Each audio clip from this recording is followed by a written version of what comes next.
Meron ako dito guys, 5 piraso na sibuyas na puti. I-stir fry natin po ito guys. Napanghihiwa-hiwa ko na guys itong ating sibuyas.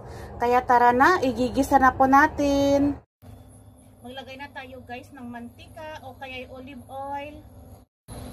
Pag mainit na ang ating mantika guys, pwede na natin ilagay ang ating sibuyas.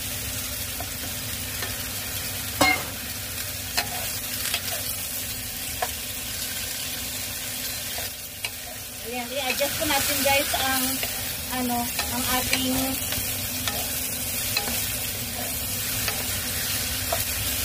pag mag-brown ito siya guys, ay pwede na natin itong kunin. Lagyan po ito guys ng chicken powder para may lasa ang ating sibuyas. Ayan, okay na yan siya guys.